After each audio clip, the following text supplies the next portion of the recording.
네, 여러분 안녕하세요. 시장공감팀 예민수입니다. 오미크론의 확산이 정말 기세가 대단한데요. 다들 건강 조심하시고요. 2월이 이제 본격적으로 시작이 됐습니다. 미국은 금요일 날 고용지표가 나왔는데요. 1월 고용지표가 너무 좋게 나와가지고 미국 투자자들도 이게 뭐지? 다들 좀 오히려 혼돈에 빠진 상황들이고요. 국내 증시는 새롭게 한 주가 시작됐는데 일단은 조금 흔들리면서 갑니다. LG 에너지 솔루션이 수급을 빨아먹는 하마였는데 이제 지났나 싶었는데 다시 이제 지수 편입에 대한 얘기들로 오늘 LG 엔솔만 강합니다. 대형주 가운데는요. 그다음에 크래프톤이라든지 이런 종목들은 또 락업 물량 해제가 있고요. 옵션 만기 있고 수급 박화 때문에 조금 늘리는 시장인데요. 지수는 오락가락합니다. 네, 낙폭을 조금 좁혔다가 늘렸다 하면서 지금은 0.8%, 0.9% 정도 내려왔네요. 코스피 2720인데요. 근데 위로도 열어놓기가 좀 제한적이다. 2790, 2800 정도 보고 있어서 투자자들이 좀 눈치 보기를 하는 것 같고요.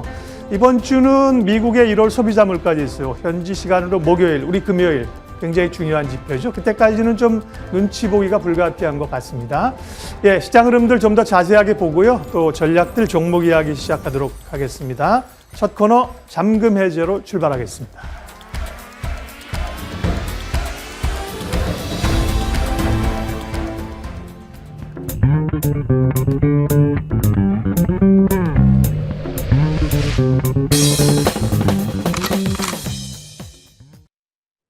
증시 들여다보고 있으면 답답한 종목이 한두 개가 아닙니다. 그 답답함을 풀기 위해 종목이 지금 처한 상황들을 좀 면밀하게 들여다봐야 될 텐데요. 하나씩 그 이슈 파헤쳐 보는 시간 잠금 해제입니다. 자, 오늘 함께하는 분 인사 나눌게요. 인포스닥 데일리 김종회 전문위원과 함께합니다. 어서 오세요. 네, 안녕하십니까? 네, 위원님과 종목 이야기 빠릿빠릿하게 나눠볼 텐데요. 이 시각 특징주들 먼저 살짝 살펴보겠습니다. LG 에너지 솔루션 앞서 오프닝에서도 이야기를 해주셨다시피 오늘장 수급 블랙홀 흐름 보여주고 있습니다. 시가총액 10위권 내 거의 유일하게 올라가고 있죠. 상승 탄력 상당히 좋습니다. 6% 가까운 흐름 확인이 되고 있고요. 53만 4천 원권 진행이 되네요. 지수 편입 리밸런싱 이슈가 계속 이 종목을 안고 있는 상황입니다. 자, 다음 종목군으로는 2차 전지 한번 볼까요? LG 에너지 솔루션을 제외하고 종목들의 탄력은 그다지 좋지 않습니다. 지금은 상승하는 종목군만 보이고 있는 상황인데 LG 화학이나 혹은 에코프로비엠, LNF 등의 종목들은 모두 다 하락권에 들어가 있다는 점. 그나마 조금 나은 건 일부 종목에서는 장초 대비해서 낙폭을 조금 줄여오고 있다는 점 확인이 되고 있습니다. 자, 수젠텍과 휴마시스 한번 볼까요? 진단키트 승인에 수젠텍이 급등 흐름 보이고 있는데요. 지난 금요일장에서는 급락 나왔었다가 오늘장 강한 반응 보여줍니다. 16% 이상 올라서고 있고요. 휴마시스 1월에만 70% 상승했던 이 종목입니다. 지난 금요일에 26% 급락 마감을 보였었는데 오늘 한 7% 오르면서 시작을 했다가 지금은 이 하락 전환이 됐습니다. 5%까지 낙폭을 키워나가고 있습니다. 자, 가상화폐 관련주들도 볼까요? 지난 토요일 마감한 뉴욕장에서도 가상화폐 관련주들의 강세가 조금 도드라진 흐름 확인이 됐었죠. 미국에서 소액거래 세금 면제 이야기가 나오면서 비트코인이 뛰었고 관련주가 올랐던 건데 국내에서도 일부 종목들 오늘 빨간불 켜고 있습니다. 다만 시세의 연속성 혹은 오늘 상승폭의 확장성은 보이지 않고 있다는 점에서 주의는 필요해 보입니다. 자, 넷게임즈와 넥슨GT도 보겠습니다. 일단 국부펀드에 이 사우디의 국부펀드 1조 원 넥슨 투자 관련한 소식이 전달되면서 그쪽 지분 갖고 있다는 점이 부각이 됐고요. 합병 관련한 이야기도 나오고 있습니다. 넷게임즈 오늘 11% 상승 보여주고 있네요. 에어부산 가볼까요? 리오프닝주가 지난 금요일에 주인공이었습니다. 오늘장도 리오프닝 관련주 강하긴 합니다만 지난 금요일처럼 강한 흐름은 아니고요. 일단 에어부산 오늘장 6% 정도 올라가면서 2,400원대 거래가 되고 있습니다. 자, 어떤 걸 좀 찝어서 질문을 드려볼까 하다가 리오프닝에 대한 위원님의 시각이 궁금해서요. 일단 금요일에 반등을 보여줬고 오늘장도 이어지고는 있는데 사실 리오프닝 기대 하루 이틀 한 거 아니잖아요. 저희 그렇죠. 매번 기대했다 실망했는데 이번엔 좀 다를까요? 네, 엔데믹으로 간다고 하더라도 이게 우리나라만 결정한다고 해서 글로벌 여행이, 그러니까 우리 해외여행이 바로 열리는 게 아니잖아요. 네. 그래서 국가별 협의를 통한 각 국가와의 어떤 트래블 버블로 연결이 돼야 되는 것인지 아니면 전 세계적으로 그냥 후가 결정을 해서 세계보건기구가 결정을 해서 어느 정도 결정을 내려주면 그에 따라서 움직이는 것인지 굉장히 좀 불확실한 요소들이 많이 있습니다. 그래서 시장 기대는 지금 시장 자체도 조금 어렵고 하다 보니까 뭔가 가능성 있는 쪽에 계속 베팅을 한다라고 봐야 되겠죠. 그래서 에어부산을 포함한 이런 종목군들이 움직이고 있는 것은 뭐 단기 추세는 뭐 비교적 유지될 것으로 보이나 계속 이어지기에는 좀 한계가 있지 않나라고 판단을 하고 있고요.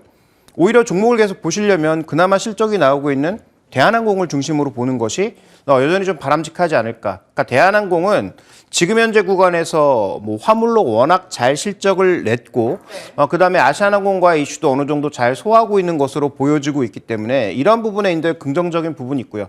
또 하나 그러면 화물이 이익이 높아서 여객적으로 돌면 이익이 떨어지지 않을까라는 우려를 하실 수 있잖아요. 근데 그렇지가 않은 게 초반에는 굉장히 높은 가격에도 비행기 티켓을 살 사람들은 지금 많이 있는 상황이기 때문에 네. 정말로 이제 하늘길이 열리게 된다면 여객 쪽의 전반적인 수익성도 그렇게 낮지가 않을 겁니다. 그래서 이런 부분들을 고려해 봤을 때 뭐 국적항공사를 중심으로 바라보시는 것이 가장 핵심 포인트가 아닌가라고 보고 있고 나머지 종목군들에 대해서는 뭐 보유 관점 그다음에 뭐 매수 보유 관점보다는 트레이딩 관점의 접근이 좀 필요하지 않나. 그래서 시세가 둔화되거나 소위 얘기하는 고점 신호 혹은 뭐 변동성 신호가 발생한다면 윗골이 길게 달리고 대량의 거래가 실리는 그런 변동성 신호가 발생한다면 빠르게 좀 비중을 줄일 필요가 있지 않나 이렇게 판단하고 있습니다. 2월, 4월, 8월, 11월 지난해만 해도 리오프닝에 대한 기대가 나왔던 게 4번이었습니다. 그때 당시에도 짧은 시간 안에 이 상승을 줬다가 상승분을 반납하는 흐름을 보였었는데 말씀 주신 대로 트레이딩 관점의 대응이라면 또 그 안에 이익을 낼 수가 있었겠죠. 대한항공은 그래도 관심을 둘만 하다라고 의견을 주셨습니다. 자, 잔금 해제 특징주 하나만 더 볼게요, 의원님. 이 진단키트 관련한 종목들의 변동이 너무 커졌어요. 하루 안에도 뭐 20% 손실이 날 수도 있고 이득이 날 수도 있는 상황인데 지금 뭐 신규 진입보다는 보유자분들은 어떤 대응해야 돼요? 네, 뭐 이 종목에 대해서는 제가 뭐 개장 시간에도 여러 번 언급을 드렸지만 이것도 매수 보유가 아니라 트레이딩이 필요하다라는 말씀을 계속 드리고 있는데요. 그럴 수밖에 없는 이유가 실제로 이 팬데믹과 관련된 현상이 어디가 정점일지를 우리가 정확하게 판단하기가 어렵고 특히 이제 주가라고 하는 것은 뉴스에 더불어서 좀 더 민감하게 움직이고 있기 때문에 정확한 고점이나 이 종목군들의 유행이 어디까지 갈지를 판단하기가 굉장히 어렵다라는 것이죠. 그래서 이제 어느 정도 수익이 나신 분들을 기준으로 말씀을 드린다면 또 보유자를 기준으로 말씀을 드린다면 저는 이렇게 변동성을 보일 때는 자연스럽게 비중을 줄였다가 또 쉽게 추세를 무너뜨리지 않고 뭐 5일선이 됐든 뭐 10일선이 됐든 아니면 추세대 하단이 됐든 거기서 뭐 또 재반등이 나타난다면 비중을 너무 급격하게 늘리시지는 말고 줄인 정도의 비중 정도만 계속 조절하시는 정도. 그래서 어쨌든 이 종목의 핵심 포인트는 단가를 계속 올려가면서 매매하시면 쉽지가 않습니다. 그래서 이익 실현을 어느 정도 하셨다면 이익 실현을 하신 부분에 대해서는 재진입을 생각하시기보다는 말 그대로 이제 이익을 실현한 것에 조금 만족을 하시는 것이 좀 더 좋은 전략이 아닌가라고 판단하고 있고요. 지금 우리도 엔데믹 선언이 올까 안 올까라는 그런 기대감 때문에 방금 우리가 앞서 살펴봤던 소위 이제 리오프닝 관련주들이 움직이고 있는 거잖아요. 만약에 엔데믹으로 가는 게 거의 뭐 확실해진다면 기본적으로 일단 수요는 나타나겠지만 진단키트의 수요는 나타나겠지만 모멘텀이 떨어질 수가 있기 때문에 그런 것들까지 염두에 두신다면 해당 종목에 대해서의 핵심 포인트는 보유자들 이익 실현을 하셨다면 추가적으로 매수는 하지 않으시는 게 좋겠다 이렇게 말씀드리겠습니다. 알겠습니다. 특징주 흐름 체크해 봤고요. 이어서 잔금 해제 종목 열어보겠습니다. 지금 시장에서 가장 많은 이들이 관심 두고 있는 종목이 아닐까 싶어요. LG 에너지 솔루션 수급이 돌아온다. 반등도 돌아올까? 일단 3일 연속 올라오고 있는데 포인트 열어보죠. 수급의 소용돌이. 사실 이 종목 하나로 엄청난 소용돌이가 돌면서 옆에서 다른 종목들도 타격을 많이 받고 있는데 수급이 결국 LG 엔솔의 대표적인 키워드가 된 것 같아요. 그러니까 지금 살펴보시면 이게 시총 100조 이상으로 들어오면서 시총 2위가 됐고 뭐 거래량이라든지 그다음에 전체 뭐 유통 규모라든지 이런 여러 가지 얘기가 나오고 있지만 어쨌든 패시브가 됐든 액티브가 됐든 이걸 실어야 되는 상황입니다. 근데 이게 지금 코스피엔 들어가 있고 K200엔 안 들어가 있잖아요. 네. 그러니까 이걸 사고 싶은 패시브 펀드나 액티브 펀드가 어쨌든 매수로 움직이니까 반대로 K200에는 들어가 있지 않기 때문에 K200 선물을 외국인들이 매도하는 현상이 나타나면서 기관이 거기에 또 매도하는 현상이 나타나고 있는 거죠. 그러니까 지금은 수급적으로 어쨌든 뭐 2월 14일이었던가요? 그때 이제 MSCI 편입과 관련된 효과 그다음에 3월 둘째 주에 있을 K200 편입 효과 네. 이런 것들까지 고려해 보면 어쨌든 저가 매수가 지금 살아있는 구간이라는 거죠. 그래서 전체적으로 지금 초반에 외국인들의 강력한 매도가 나오면서 주가가 한번 출렁였지만 지금은 어느 정도의 주가의 회복이 나타나고 있는 국면이다 이렇게 볼 수 있는 상황이고요. 그래서 이런 수급 상황으로 본다면 지금 현재 구간에서 K200에 속해 있는 종목과 오히려 좀 다르게 움직일 수 있는 종목으로 좀 인정을 받고 있다. 다만 이제 오늘처럼 이렇게 너무 탄력적으로 며칠 새 움직이게 되면 뭐 네. 시세는 또 줄어들긴 하겠지만 여기서 핵심 포인트는 얼마나 올라가냐보다는 저가 매수가 비교적 탄탄하게 준비되어 있다. 일단 첫 번째는 2월 14일, 두 번째로는 3월 둘째 주 목요일까지 저가 매수가 비교적 대기하고 있다라는 점이 시장에서는 좀 주목해 볼 만한 포인트가 아닌가. 그래서 지금 현재 구간에서는 한 3월 둘째 주 목요일까지는 단기적으로 좀 볼 수 있는 그런 수급적인 포인트가 분명히 있다. 이렇게 짚어볼 수가 있습니다. 네. 지금 이 종목을 둘러싸고 있는 핵심은 사실 수급적인 흐름이 될 텐데 우리는 좀 사업적인 내용도 들여다보고자 합니다. 그래서 두 번째 포인트를 이렇게 골라주신 것 같아요. GM 전기차 가격 어떤 내용입니까? 근데 최근에 이제 LG그룹주들이 자꾸 움직이는 이유는 뭐 여러 가지가 있지만 뭐 실적이 좋아진다는 등 여러 가지 이유들이 있지만 특히 이제 배터리 관련돼서 우리가 주목해 볼 것이 GM과의 얼티엄 셀 이게 이제 계속 확장이 되면서 4공장 얘기까지 지금 나오고 있는 상황이잖아요. 네. 그래서 이제 최근에 주가 동향이 굉장히 좋아지고 있고 뭐 관련된 종목군들의 전체적인 기대감도 여전히 계속 나타나고 있는 상황인데 제가 여기서 이제 합리적인 의심을 좀 해보고 싶은 것은 LG 에너지 솔루션을 장기적으로 좋죠.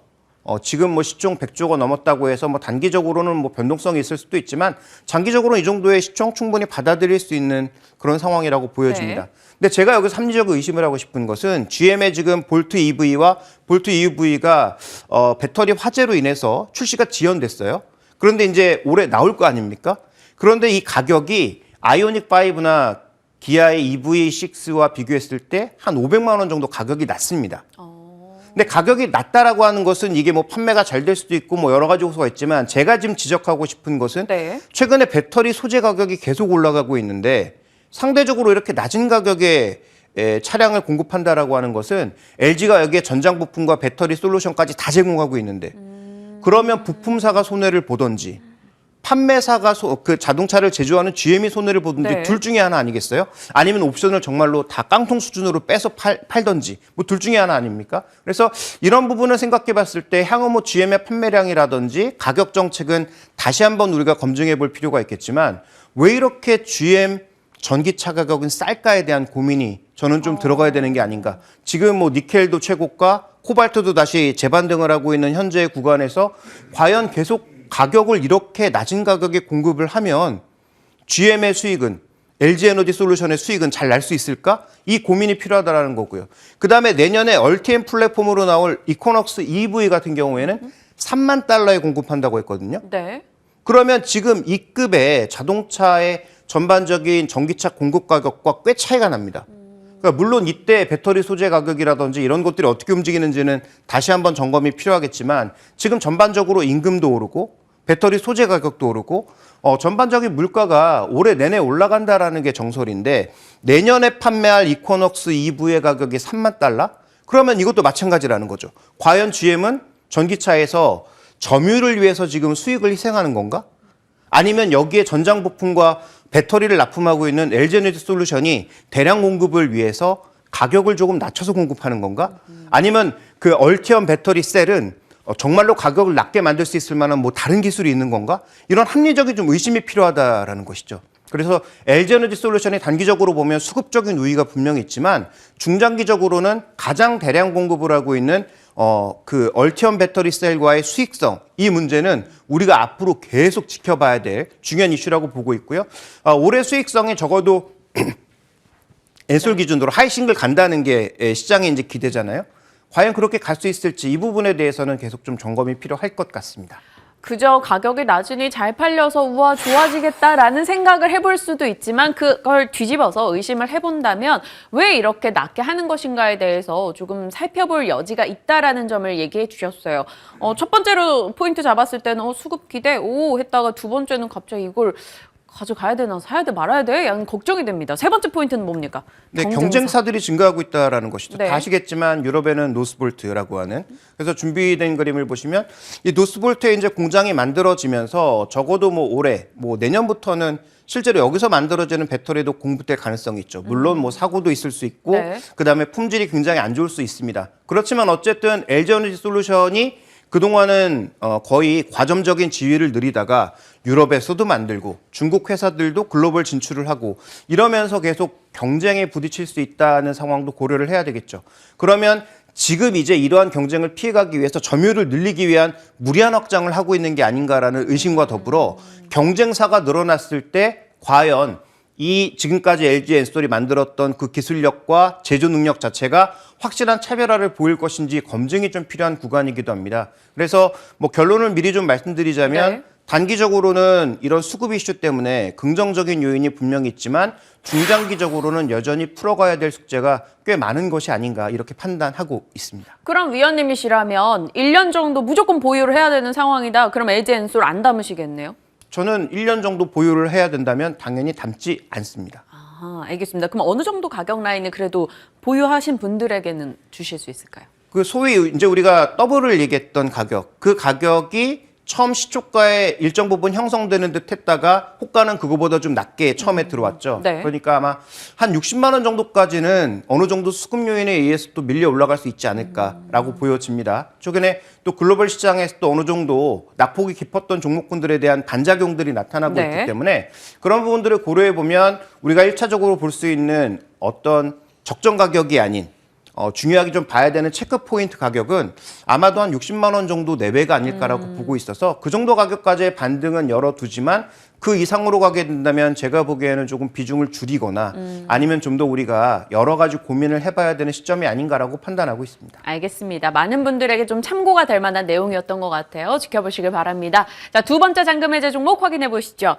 위메이드요. 또 개인 투자자분들 정말 많이 궁금해하시는 종목이죠. 부활 접속을 위한 조건을 찾아라. 부활이 가능한 것인가? 첫 번째 포인트 열어보겠습니다. 위메이드, 위믹스 안정적인 플랫폼인가? 물음표가 달리면 항상 저희는 좀 겁을 먹잖아요. 네, 안정적인 플랫폼이 수도 있고 아닐 수도 있다는 네. 것이죠. 그걸 지금 우리가 확정짓기는 어려운데 가격의 움직임을 보면 과연 이것이 좋은 플랫폼으로서 역할을 할 수 있는가? 물론 최근에 뭐 비트코인도 뭐 급등하게 나타나고 있고 그다음에 여러 가상자산들이 모두 급등하게 나타나고 있는 측면이긴 합니다만 여기서 핵심 포인트는 뭐냐면 결국 위믹스라고 하는 것으로 묶어서 NFT도 하고 게임도 확장하고 P2E도 하고 다 한다고 했잖아요.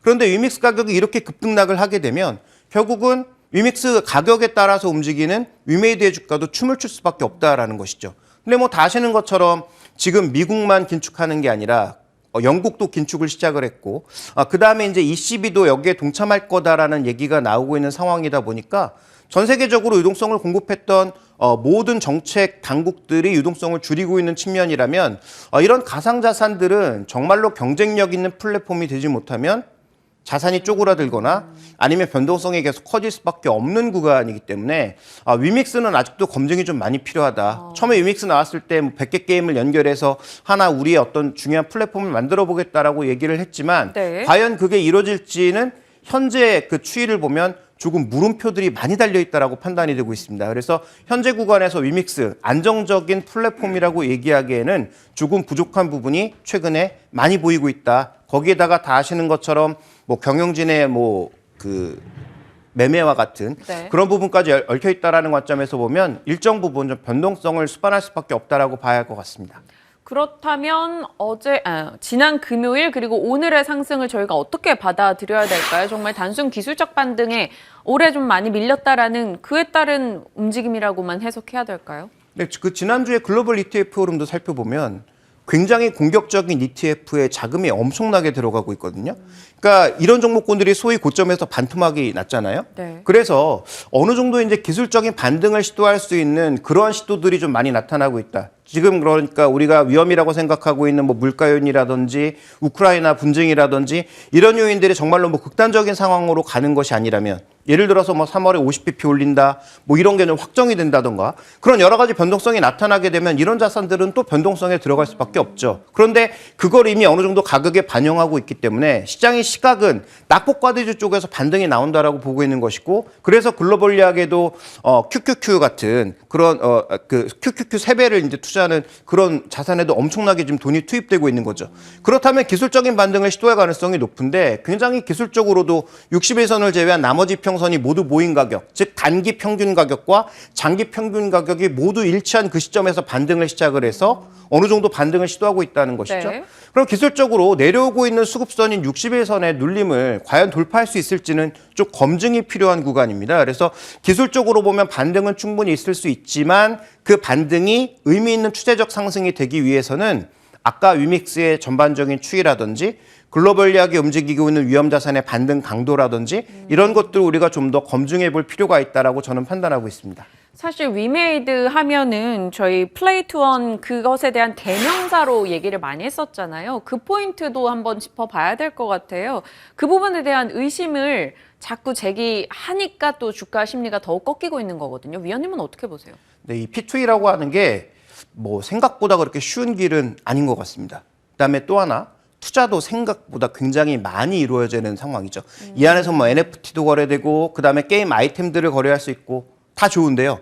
그렇다면 처음에 그 위메이드가 얘기했던 것처럼 100개 이상의 게임이 유입돼야 될 것이고 그다음에 그 게임의 유저들, 액티브 유저가 엄청나게 늘어야 되는 상황이잖아요.